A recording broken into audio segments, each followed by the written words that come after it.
Good day, and it's another Saturday called Learners. Today, we're going to review first the review of related literature and research frameworks, the things where we ended up last time. And then from here, we will try to move forward to problematization. So we've said last time that this lecture introduces review of related literature or literature review and research frameworks. You can see from the title and the subtitle that this session last week is designed as a comprehensive guide, not just as a definition, but a full walkthrough of how to do a literature review and how to build research frameworks.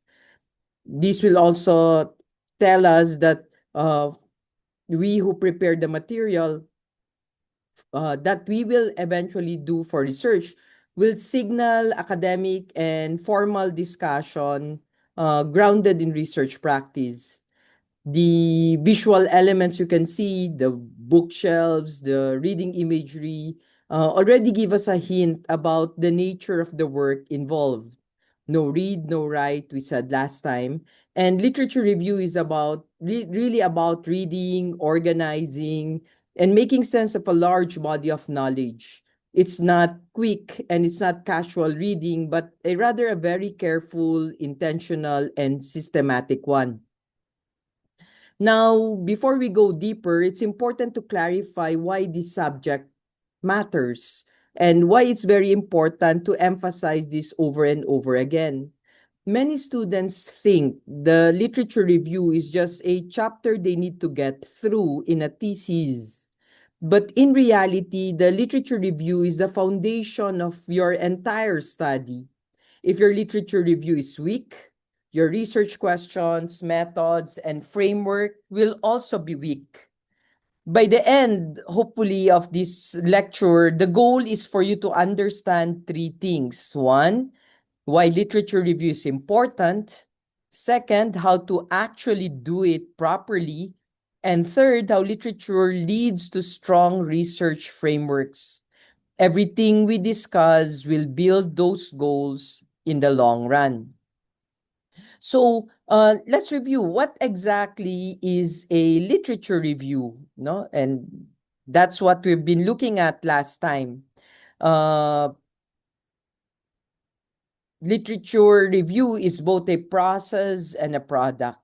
That means it's not just the written section in your paper, it's also the ongoing activity of searching, reading, analyzing, and synthesizing research. We also emphasize key actions here: systematically examining, analyzing, and synthesizing existing research. These words are not accidental, they're very important. A literature review is not about randomly reading articles or merely copying summaries or annotations. It is intentional and organized and aims at a very clear purpose. In class, I usually explain it this way. A literature review answers the questions: what do we already know about this topic? Or what frameworks, guidelines, foundations, presumptions, if you will, do we actually know about this topic? Before you add your own study to the field, you must first understand what other researchers have already discovered, debated, or even questioned. Also, this slide mentions identifying knowledge gaps. This is critical. Research does not exist just to repeat what is already known.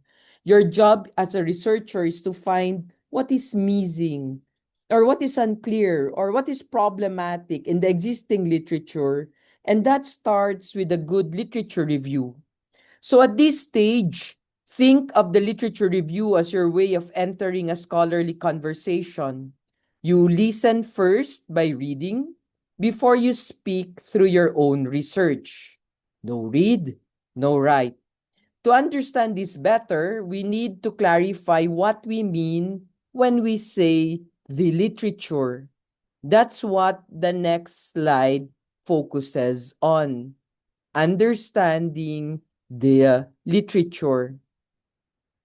So, this slide breaks down what counts as literature in academic research. It reminds us that literature is not just one type of source.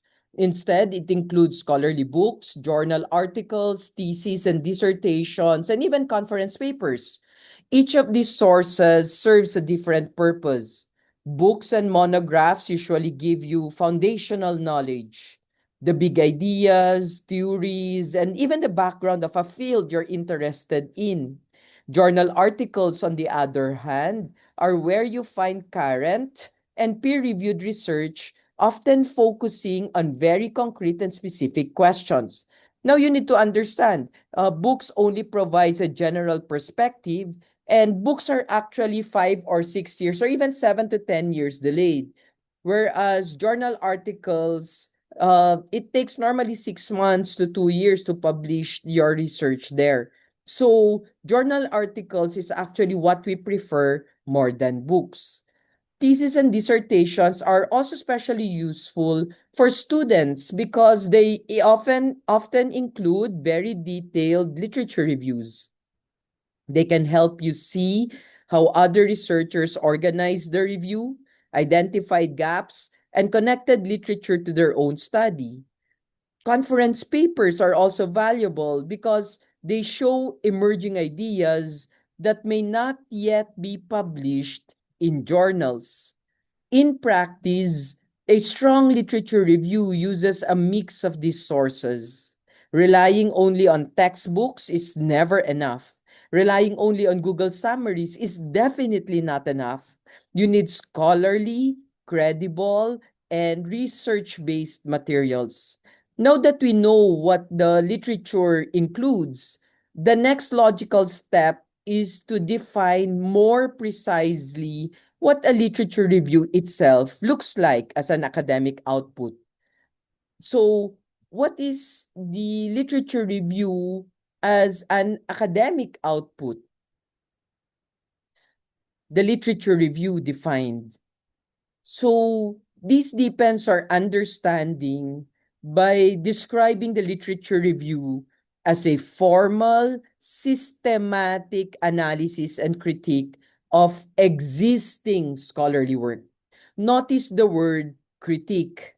This tells us that a literature review is not neutral or passive. It involves judgment, evaluation, or even critical thinking. So it's very wrong to actually think that because you're doing a literature review, you're just going to accept whatever is there. That's never the case. The literature review, when you read these texts, they help you identify patterns, contradictions, methods, and theories across your studies. In other words, you are not just asking, what did this study find? You are actually asking, how do these studies relate to each other? How do these studies affect, help build each other? In class, I often say that a good literature review is like drawing a map of the field. You show where researchers agree, where they disagree, what methods they use, and what theories guide them.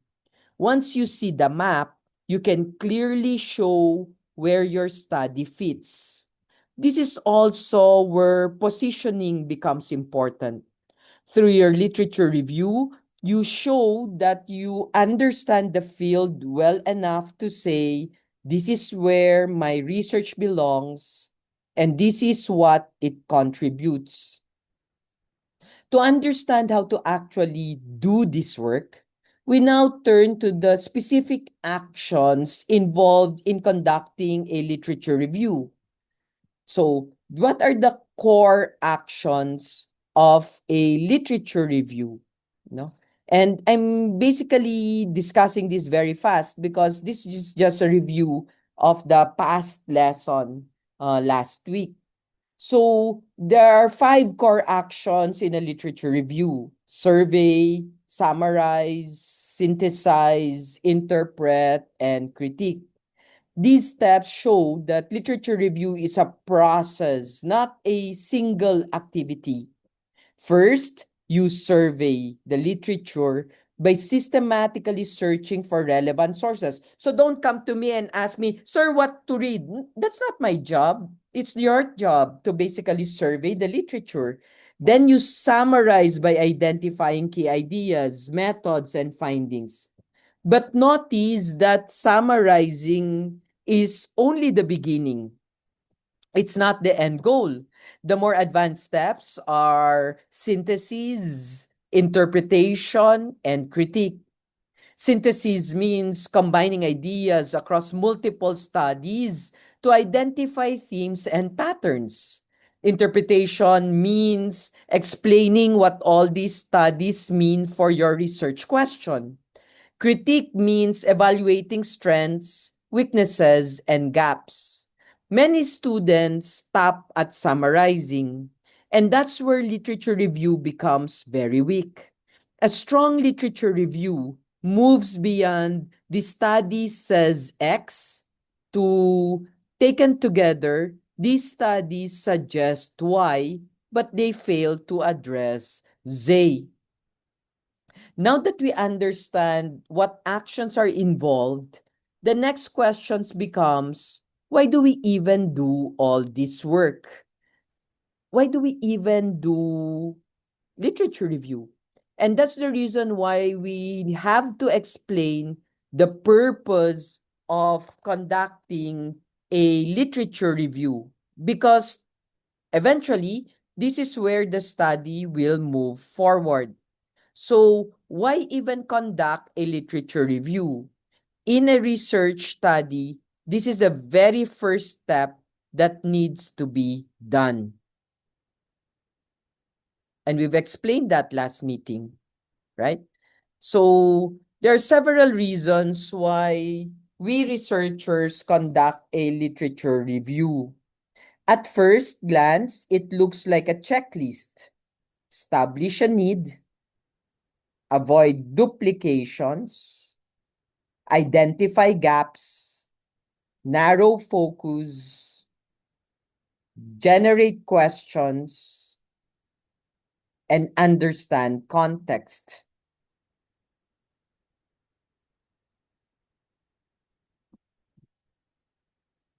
These may look obvious, but each one addresses a very real problem that beginners often face in research. Let's start with establishing need and avoiding duplication. A literature review helps you answer the question, is my study really necessary? Without reviewing prior research, you might spend months working on a topic that has already been studied thoroughly, or worse, already answered. Another important purpose is identifying gaps. Gaps are not just no studies exist. Sometimes the gap is that studies contradict each other, use weak methods, or ignore certain populations, or stop short of explaining why something happens. A good literature review trains you to spot these opportunities. And yes, opportunities for research. The literature review also helps you narrow your focus. Many students start with very broad interests. Reading existing studies forces you to refine those interests into specific, researchable questions. In fact, many strong research questions emerge only after reading the literature. So think of the literature review as a filter of sorts. It removes vague ideas and sharpens your thinking. With this purpose in mind, the next question becomes, how do we actually conduct a literature review step by step? So, because it's systematic, then there has to be a step by step procedure. This slide introduces the idea that a literature review follows a systematic process. It's not random, and it's not something you do only when writing chapter 2. Instead, it's a sequence of steps that build on each other. So there's a movement that is involved there. From topic selection to reading to analyzing to synthesis, each step adds clarity. Early on, things feel messy or even overwhelming. Over time, patterns begin to emerge and your understanding becomes more focused. In class, I like to stress that confusion is normal at the beginning of the review process. When you first read articles, everything feels important. The process helps you gradually sort what matters most. This reminds us that literature review is cumulative in process. You don't finish it is one, you don't finish it in one sitting. You keep refining your understanding as you read more, as you rethink your questions, and as you revisit earlier sources. What these, with that mindset now, we now move to the concrete steps in the process. First, formulating a problem. Formulating a problem. This focuses on choosing and even refining your research problem. It starts with a simple but powerful idea. Choose a topic that genuinely interests you. Literature review requires a lot of reading, and whether you like it or not, motivation matters. This is a warning against overly broad topics. When a topic is too wide, your literature review becomes shallow. A focused problem allows you to go deeper, see patterns more clearly, and produce a stronger framework later on. An important point here is refining through reading. You don't need a perfectly polished problem at the start. Instead, you begin broadly and allow early reading to guide your focus. This is why literature review and problem formulation happen at the same time. Yes, at the same time. You read the thesis from chapter 1 to chapter 2, but you actually write it chapter 1, chapter 2, chapter 2, chapter 1 in a pendulum manner. The professional tip about getting feedback is very important. Advisors and peers can help you see whether your topic is realistic and researchable before you invest too much time. For that matter, this afternoon, I'll start talking about your submitted topics, and I hope you don't take it personally, but you take it as an opportunity to somehow, in one way or another, enlighten others about what you want to do. Once you have a reasonably focused problem, the next step is to actively look for relevant study. That takes us to searching the literature. Searching the literature. The search process, we have to break into practical steps, and this slide shows that, breaks that down for us. It begins with this preliminary search, which helps you understand what kind of research already exists and how much literature is available. One key reminder here is to use multiple databases. No single database contains everything. Relying on only one source can lead to gaps and bias in your review. This also emphasizes identifying key journals and key authors. Over time, you'll notice that certain names appear again and again. These scholars often shape how a field thinks about a topic. Finally, the slide highlights an important habit. Read while searching. Searching and reading are not separate activities. As you read, you discover new keywords, theories, and references that improve your next search. So once we know where to search, the next logical question is, which databases should we actually use? So which databases should we actually use? We explained last time that we commonly use discipline-specific and multidisciplinary databases. The list reminds students that different fields rely on different databases. For example, ERIC for education, PubMed for health research. Multidisciplinary databases like Google Scholar, Web of Science, ProQuest, and JSTOR are especially useful when your topic crosses disciplines or when you're still exploring broadly. In class, I often remind students that databases are tools. Knowing which database to use and why makes your research review more efficient and even more credible.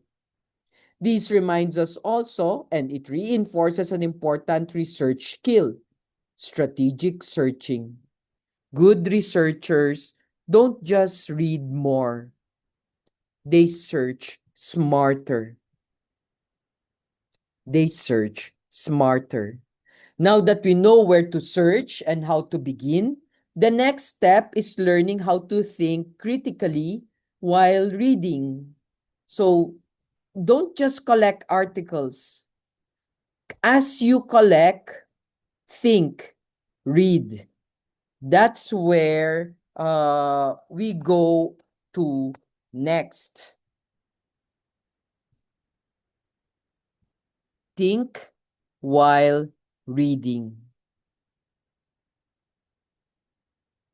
This shifts our attention from finding literature to engaging with it. The key message here is that reading for a literature review is not passive. This highlights actions like generating questions, tracking patterns, and letting new knowledge guide your reading. You'll notice that we've emphasized thinking while reading. This means you are not just trying to understand what the authors say, but also asking questions as you read. For example, why did the author choose this method? Or how does this study compare with others I've read? One important habit mentioned here is keeping a running list of questions. These questions often become the foundation of your research problem, hypothesis, or conceptual framework later on. Good reading questions rarely appear instantly. They develop through reading.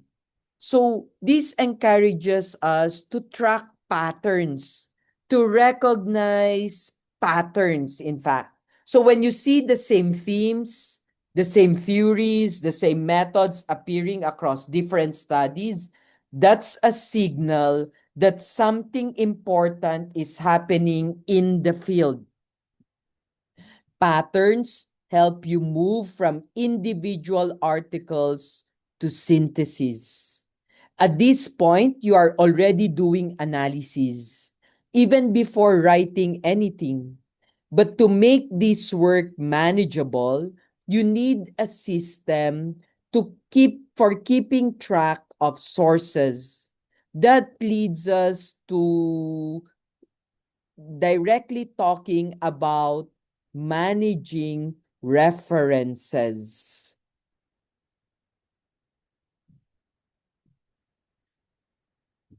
This is something very practical, but extremely important. Organizing your sources. It starts with a simple rule. Record everything. Every article you read should have complete bibliographic details saved somewhere. Many students underestimate this step and regret it later. Trying to track down missing authors, years, or page numbers when you're already writing wastes time and causes unnecessary stress.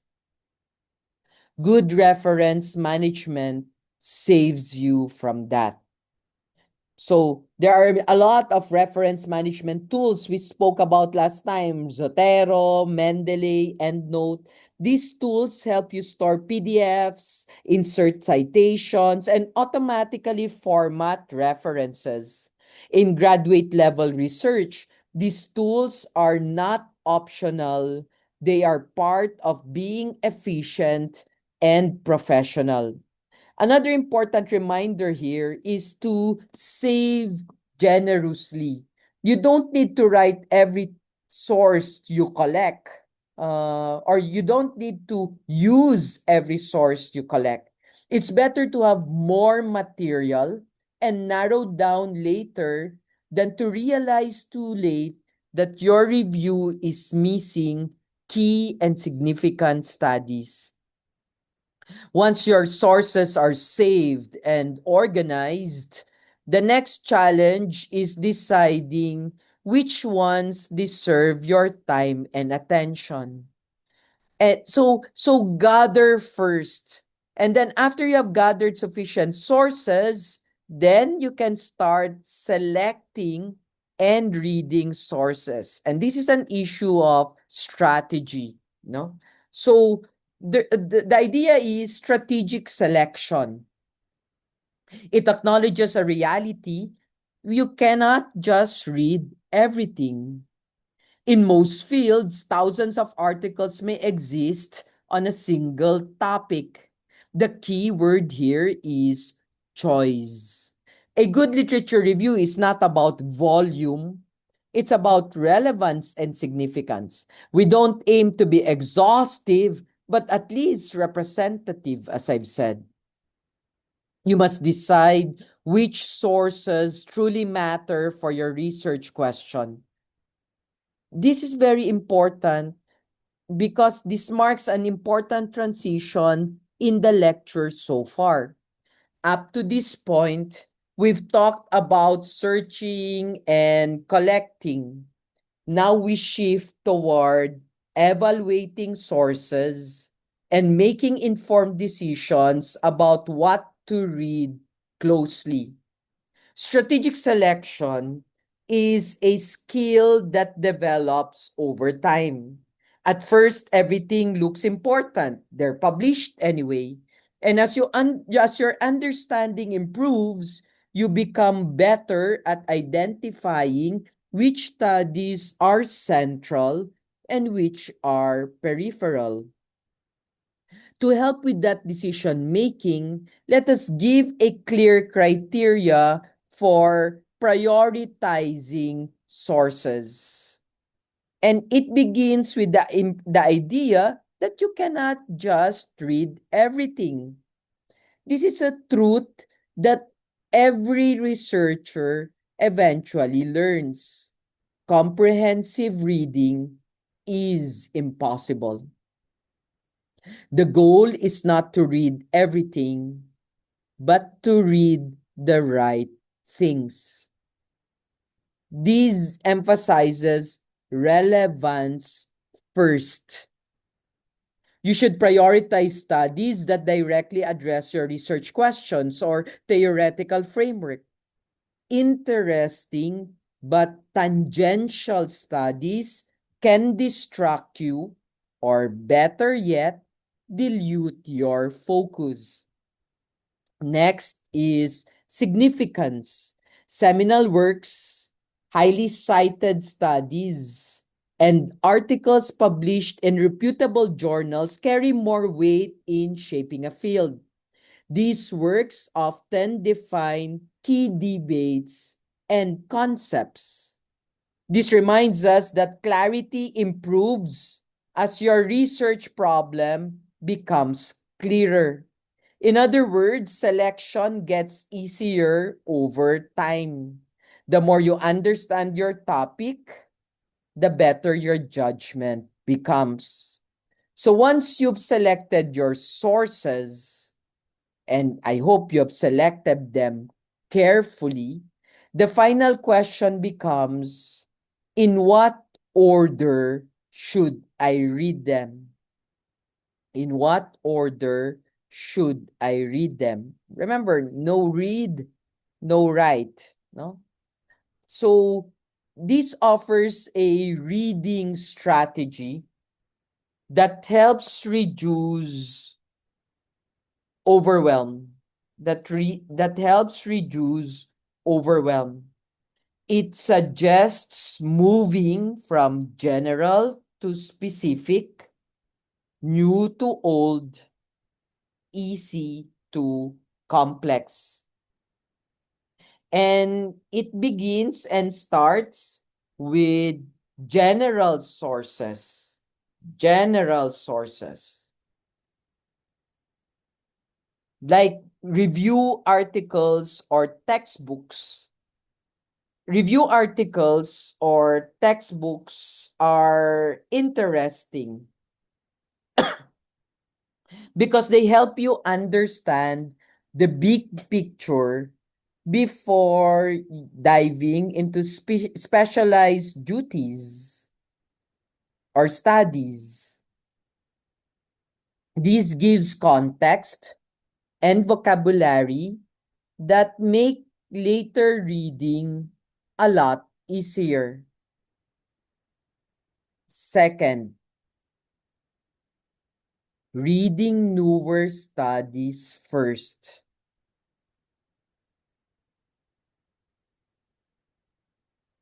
This will help you see the current state of the field.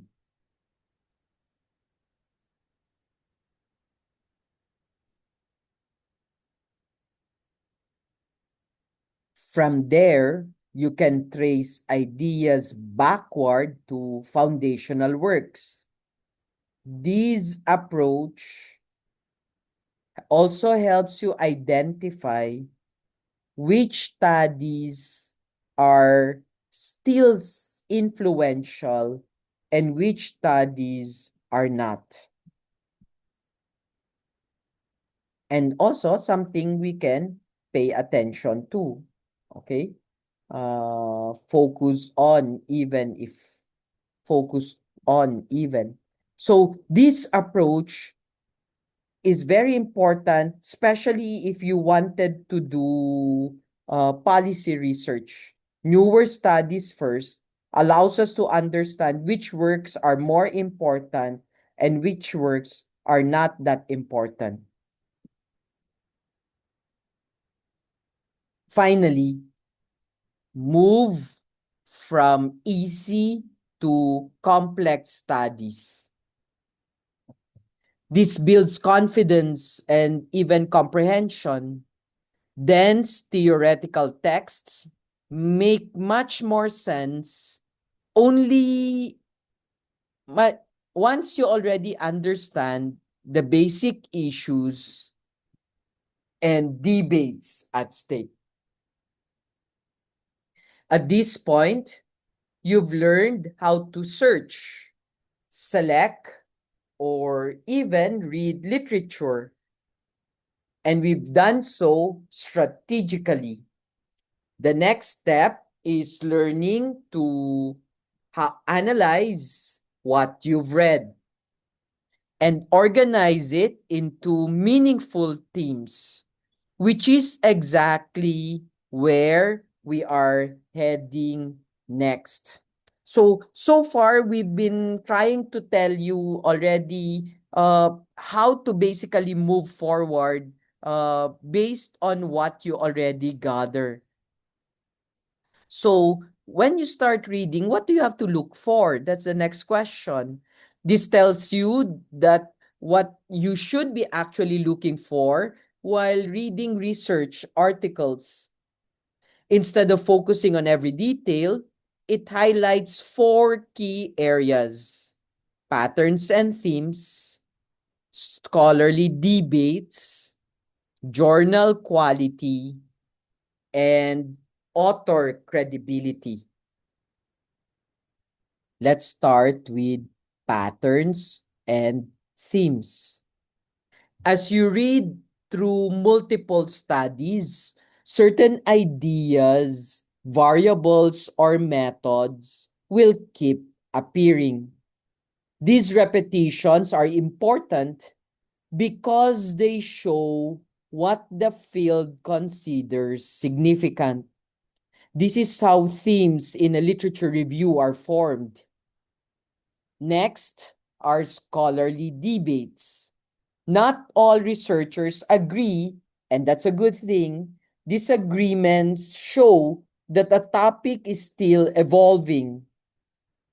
When you see conflicting findings or competing explanations, you're often looking at a potential research opportunity. This also reminds us to consider journal quality and author credibility. Not all sources carry the same weight. Peer-reviewed journals and widely cited scholars generally have more influence on how a field develops.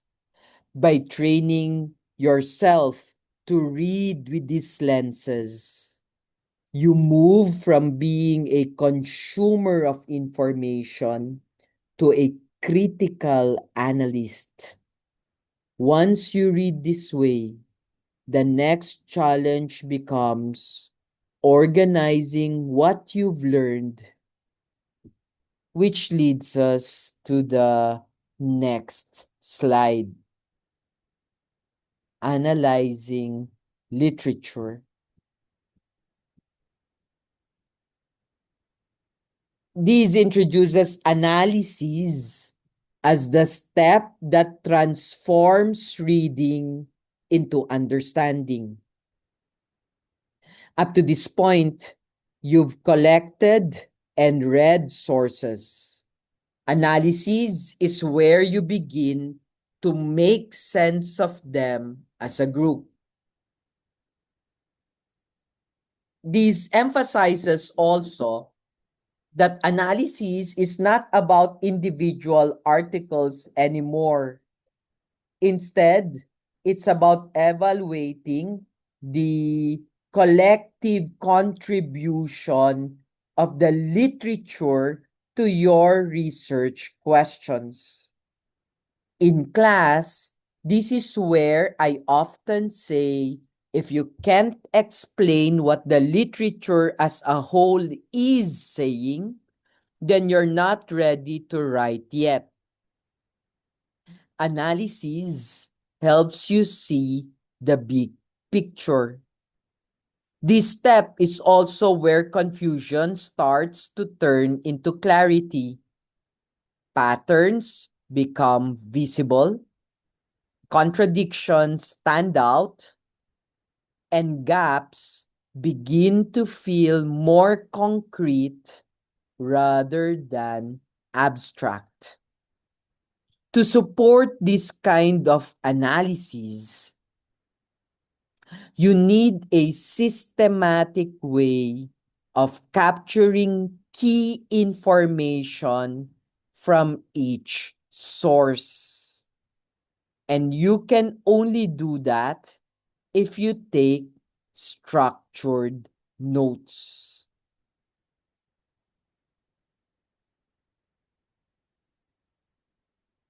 Structured note-taking is essential for effective analysis. It suggests using a consistent template for every source you read. The categories listed: purpose, key ideas, method, findings, and relevance. These force you to go beyond surface level reading. Instead of highlighting random sentences, you're extracting meaningful information. So one particularly important category here is relevance. Every source should answer the question, how does this help my study? So if you can answer that, the source may not belong in your review. Structured notes also make writing much easier later. When it's time to synthesize, you're not rereading everything from scratch. You're working with organized insights. Once your notes are structured, the next step is to group sources together, not by author or year, but by shared ideas. And when we're talking about grouping ideas together, we're talking about organizing by themes. This is one of the most important principles of literature review, thematic organization. In the old school, literature review is organized according to literature types, books, journals, articles, or even by authors. But the last 3 or 4 decades have already focused on thematic organization, which many scholars still fail to do until now. So instead of listing studies one by one, you group them based on shared concepts or topics. The slide suggests practical tools like comparison tables, concept maps, and matrices. These tools help you see relationships that are hard to notice when reading articles individually. Organizing by themes is what allows synthesis to happen. When studies are grouped together, you can compare methods, findings, and theories within the same conceptual space. This is also where the bridge to research frameworks, theoretical or conceptual, begins to appear. Themes often evolve into variables or concepts. Once your literature is organized thematically, you are ready to ask deeper analytical questions. Deeper analytical questions. So, which leads us then to ask what to identify in your analysis. What to identify in your analysis. The key outcomes of a good literature analysis are agreements, disagreements, gaps, and weak methods. Agreements tell you what is already well established. These areas often form the foundation of your theoretical assumptions. Disagreements highlight unresolved debates. These are powerful entry points for research, especially when findings conflict or explanations differ. Gaps are when your study can contribute most clearly. This may involve neglected populations, contexts, variables, and relationships. Finally, identifying weak methods helps you justify not just what you study, but how you study. Improving on past limitations strengthens your research design. At this stage, students are no longer just reading literature. It's just impossible if until this point you are still reading literature. At this stage, you are preparing already to justify a study and eventually build a framework. These slides, the next set of slides, will push this further by asking guide questions and moving toward writing and synthesis. So let's look at some guiding questions for analysis.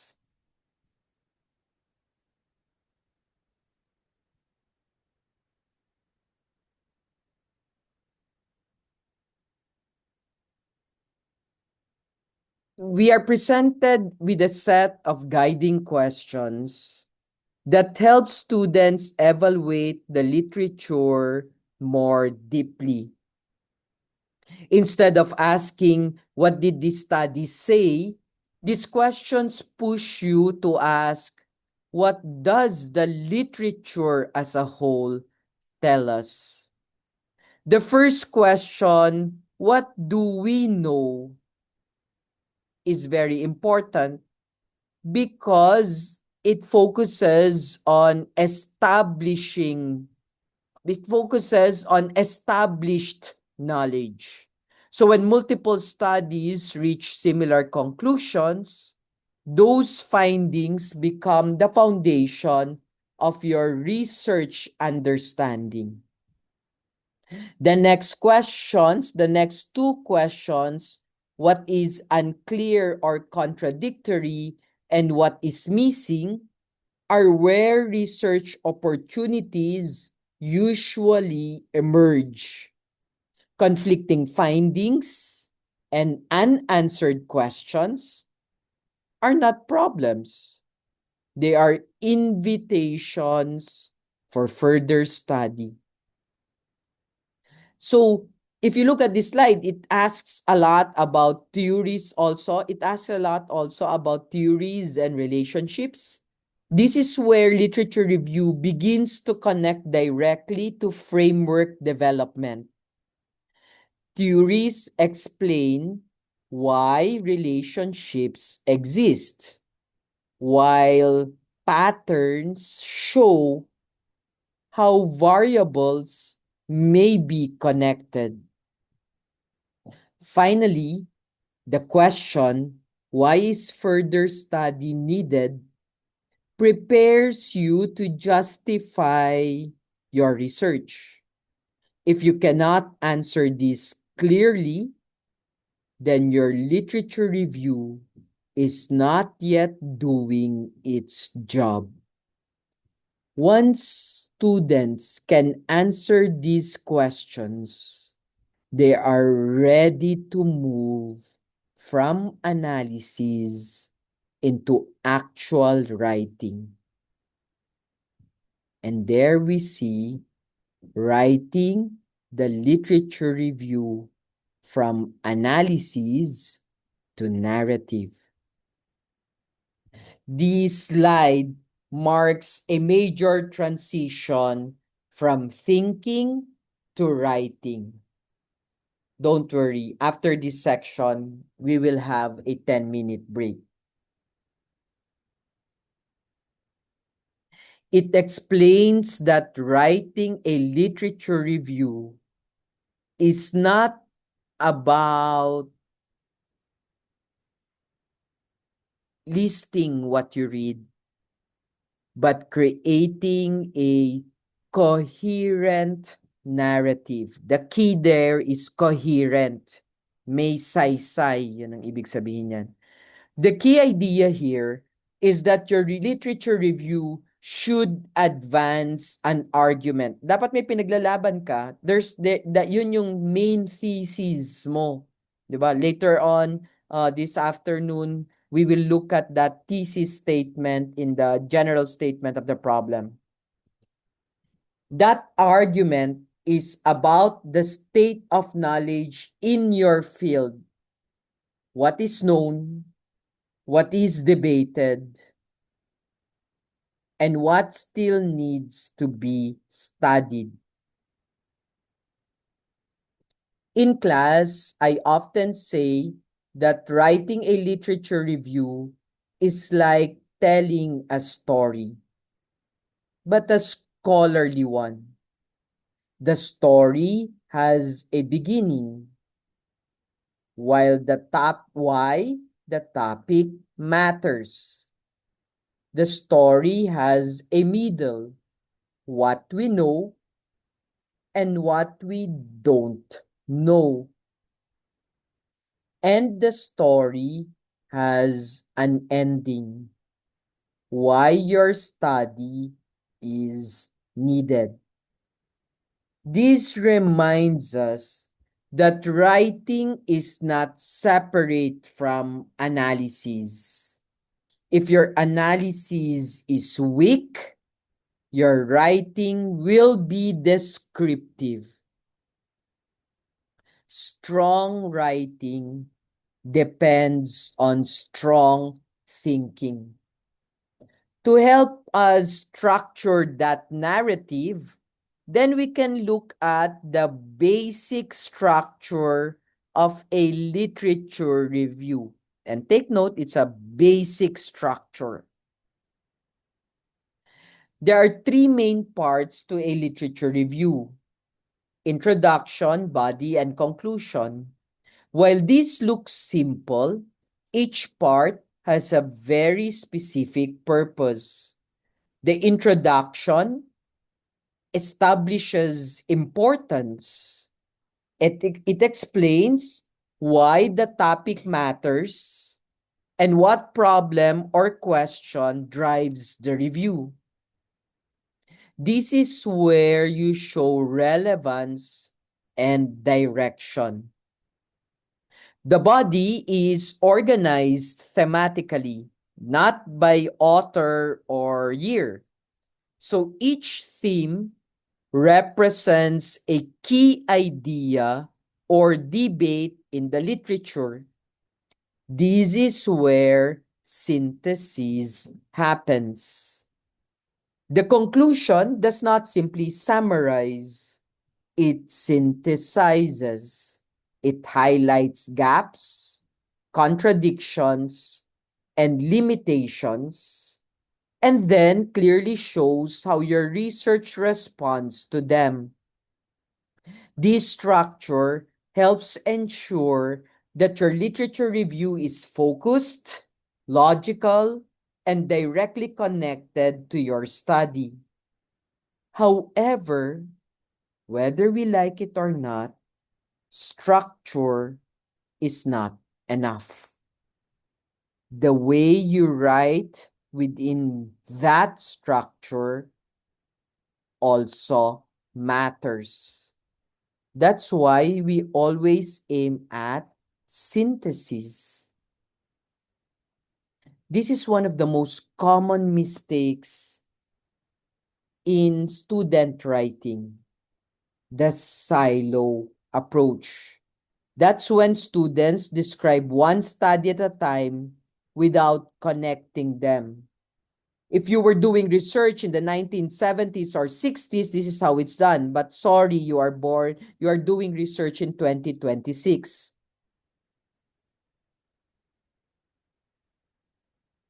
This gives us a clear example of poor writing. Listing findings one after another. While this shows reading, it does not show understanding. The better approach is synthesis. And this means discussing multiple studies together, comparing their findings, showing relationships among them. In class, I often tell students, if your paragraph mentions only one author, you are probably summarizing. If it mentions several authors in conversation with each other, you are synthesizing. Mastering synthesis is what separates undergraduate level writing from graduate level scholarship. Allow me to give you practical strategies to help you synthesize well.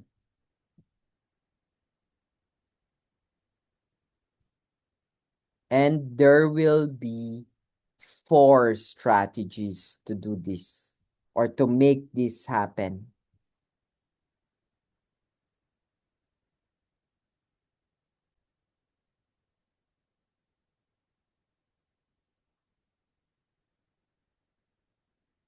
So let's offer concrete strategies for effective synthesis. First is comparing studies. When you compare studies, you're interested whether they confirm, contradict, or extend each other. Next is showing relationships. This means connecting different strands of research to explain a broader phenomenon rather than treating each study as isolated. This slide also highlights explaining trends.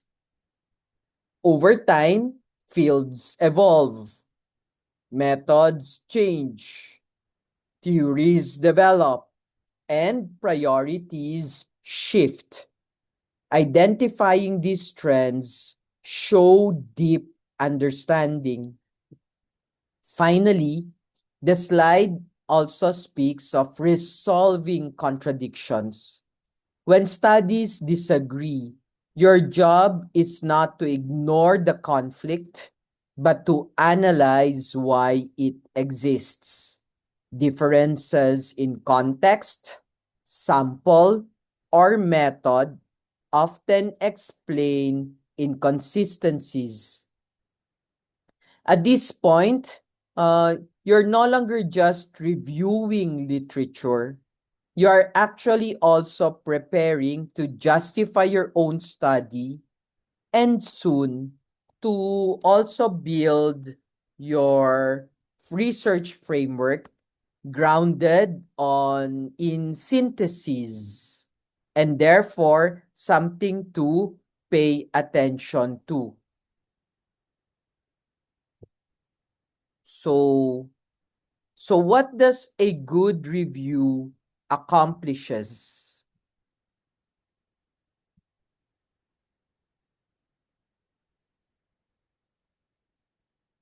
So this is a very important question for that students often ask. They ask, what is the literature review supposed to do? And it lists several outcomes that define a strong and effective review. First, a good review shows relationships. It doesn't treat studies as isolated pieces, but demonstrates how research builds on, contradicts, or extends previous work. These signals real understanding. Second, it provides context. Each study is placed within the broader scholarly conversation. Readers can see how ideas, theories, and methods connect across time and perspectives. This also tells us that a good review identifies gaps. These gaps are what justify new research. Without clearly identified gaps, a study appears unnecessary or better yet, redundant. Finally, a strong literature review connects directly to your study. It avoids duplication and shows exactly how your research contributes something new. This connection is critical, especially when defending your proposal or thesis. Once we understand these outcomes, the next step is learning the standards that guide high quality reviews. So let's look at the standards for a good literature review. So the standards that reviewers, advisors, and panel expect from literature review are identified below. These are not optional standards. In fact, they are non-negotiable in scholarly work. The first standard is accurate citations. Every in-text citation must appear in the reference list and also vice versa. Errors immediately weakens credibility. So,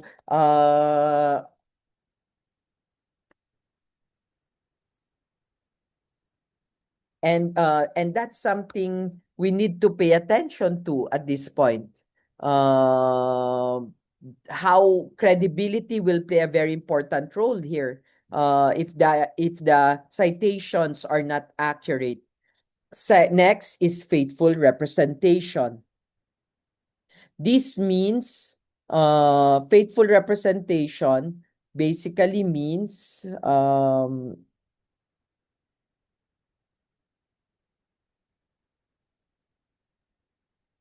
you must accurately reflect what authors actually say. Don't distort what they say, even if their findings don't support your argument. Misrepresentation is a serious academic problem. This also stresses comprehensive coverage. Missing major, landmark, or significant studies or influential scholars suggests that the review is incomplete or even can be rushed. Finally, clear organization ensures that readers can follow your argument. Even strong content loses impact if the structure is confusing. Knowing these standards helps students evaluate their work critically, but just important as knowing what to do is knowing what not to do, which is the focus of our succeeding slide. Common pitfalls to avoid. This highlights mistakes that frequently weakens literature reviews, especially at the graduate level. The first pitfall is being descriptive rather than critical.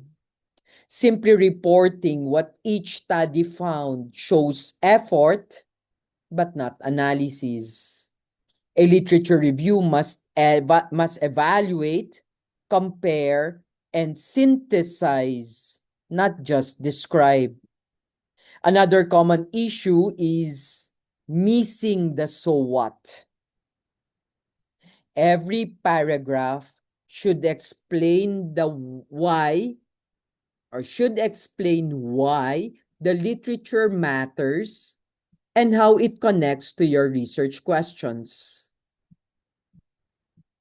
We also need to be warned against quote overload.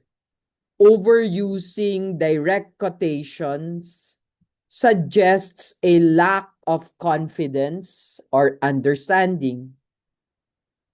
Syntheses should be written mostly in your own words.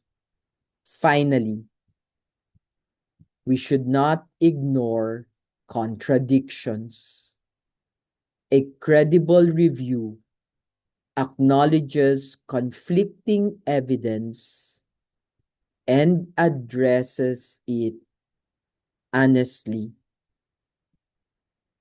With these pitfalls in mind, we now shift from general literature review to how literature functions inside an actual study. And we will see that actually because that's chapter 6. But I promise that I will end and call for a break. And so we will go for a break from here. Allow me to synthesize what has been said so far. So this is the first part of our discussion last week. I want you to step back and see the bigger picture. What we've been talking about is not just how to write chapter 2 and not just how to cite sources correctly. What we've been building is a way of thinking like a scholar. A literature review is where you learn to listen before you speak. It is where you slow down, engage with ideas, and understand how knowledge in your field has been built over time. Through reading, analyzing, and synthesizing, you move from simply consuming information to making sense of it. This is where research maturity begins.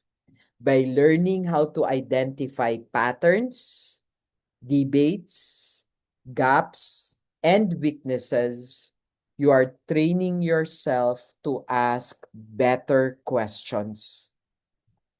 And good research always begins with good questions. The literature review sharpens your focus, disciplines your curiosity, and gives your study a clear purpose and direction. More importantly, this process teaches you that research is never done in isolation. Never done in isolation.